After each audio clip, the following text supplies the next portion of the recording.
All right, this is the new Lionel Legacy New York Central 060. These 060s were just delivered like the second week of January. I haven't seen much out on them, so I thought I'd do a little discussion. I had some demonstration videos I posted. You're welcome to watch those. I don't want to get into every single whistle, bell, and crew talk. I just kind of want to go do a generalization of things here. When I received this loco, and I test run it on my track here, it was having trouble crossing a turnout. It actually derailed and shorted out. Long story short, the front pickup roller mount was loose and actually ended up being, I couldn't even tighten it because this being old MTH tooling, there's a two-way screw in the middle of the chassis, and there's a screw that threads in from the top, and then the bottom screw holds the pickup roller on the bottom, and the top screw was actually loose, so there was no way to thread the bottom one. I removed the shell and was able to undo the board from the gearbox and move that over and get at that screw, which is the hot wire screw. Hold that screwdriver on there, snug up the bottom, tighten everything up, and it's all good. So this is the old MTH tooling. It's a great looking locomotive. Lionel left the handrails silver. I'm not sure why. Maybe because I don't think these are any longer the antenna, at least on this locomotive.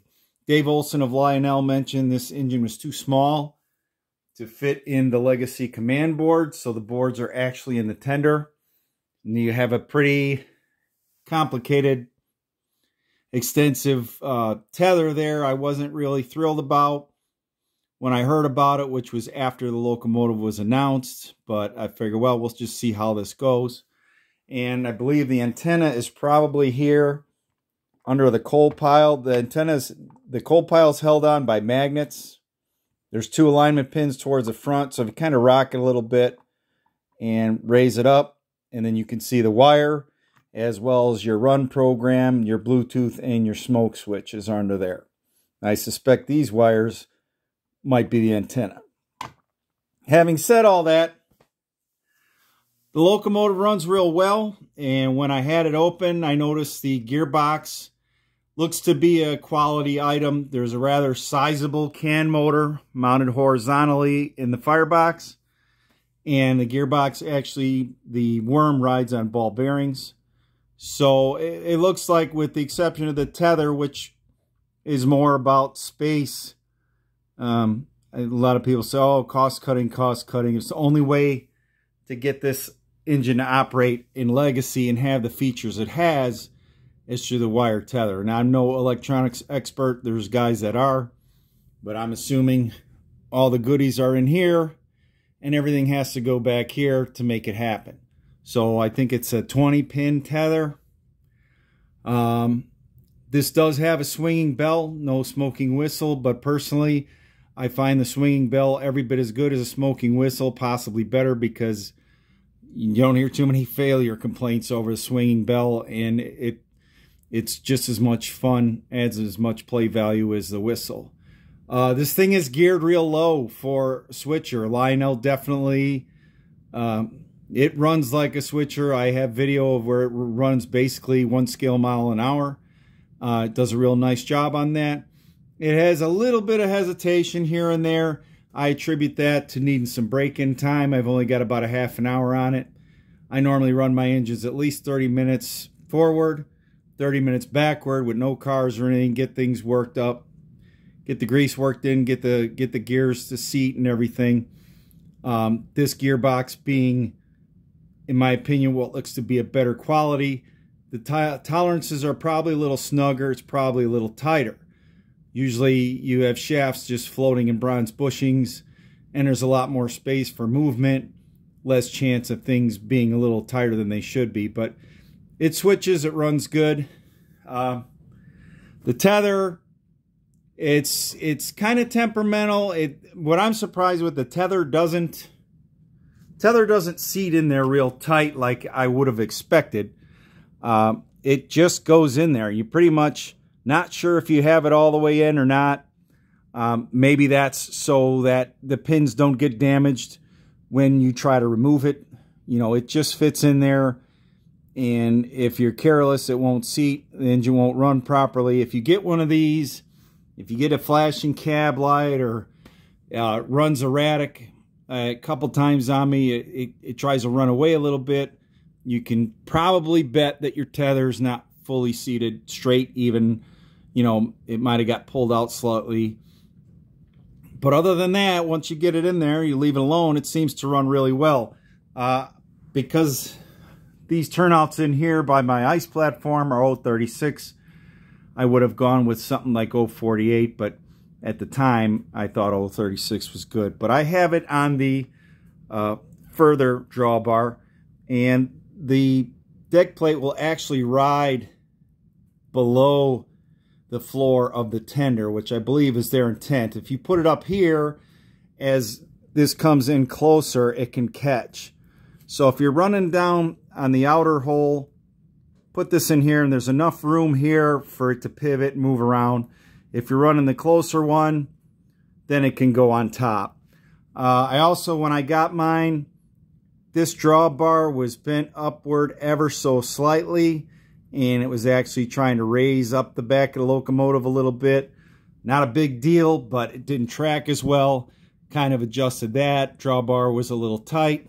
Kind of put a drop of oil on there, work things in, and it runs good. It smokes good. The smoke unit makes a little bit of noise, but it's not unacceptable in my opinion, and I think it's something that will probably go away with some break-in time. Electric couplers work good. The front one takes a little more effort, you know, for it to fully close against rolling stock. The back one works a little better, but again, I attribute a lot of that to needing some more break-in time. It's definitely, getting back to the gearing, it's definitely geared as a switcher. You can tell by the way it reacts. I know that the speed steps are different, but you can tell if you're buying one of these, think you're going to post-war highball it, you probably want to go with something different, you know, an older model, one of the old K-line ones, because when you run this at a pretty good clip, you can hear the faint growling or buzzing of the gears and stuff because it's turning so fast to get at that speed. It's not an issue. It's not a bad noise. You can just tell that this thing is designed to crawl and stay in the lower end of the throttle spectrum, which it's a switcher after all, and that's what it's for. So that pretty much covers most of it. There's a nice selection of whistles. I got my locomotive on 3 or 4, which to me is a fantastic sounding. I believe it's a 5-chime New York Central style whistle, which has a small sound to it. It has great, the tones on it are very realistic.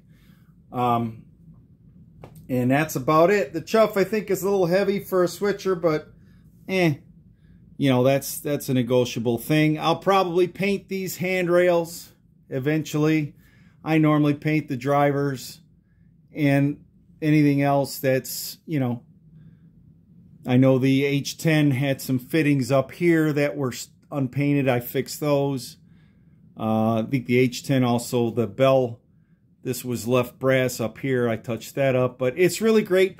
It's really, I'm excited, looking forward to more of the tooling that Lionel got its hands on from MTH. I have the L1S Mikado, which is great looking.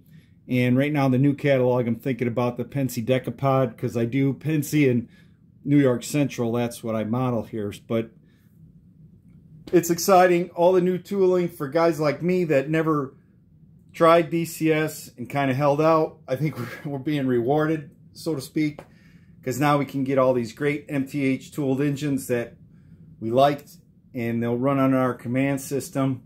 And Lionel seems to be doing a good job putting features in. I know they've had some hiccups.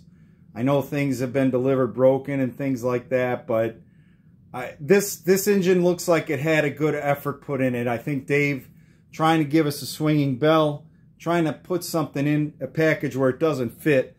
This engine is really small. I mean, I thought it was you know, going to be similar to my 080, just shorter. But I'll bring my 080 over here. You can see. Let me slide this back.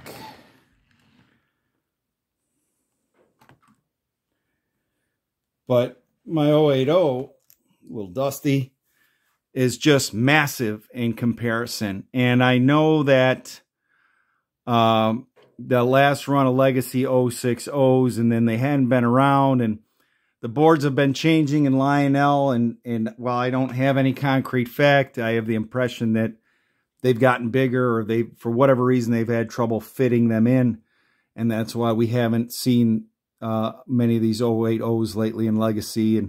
But I think now they're trying out new ideas like the tether, and trying to get these small locomotives for people that looking for something smaller, more affordable, whatever the case is. But this is a great engine. So far, I'm real happy. We'll see how the tether goes. I mean, I don't do a lot of running. I don't do a ton of switching. So hopefully for me, I won't have any problems. And then we'll go, if there's something that pops up, there's enough guys out there hopefully know how to fix these things. We can get them fixed. But overall, I'm pretty happy. It looks great. It sounds great. It runs great. And it looks like Lionel did a fairly reasonable effort on this model. So that about caps it now. And I have a couple videos, demonstration videos you can watch. So I won't bore you with going through all the sounds and the dialogue. I'm sure some other guys will post some of that stuff if you look for it. And that's it for now.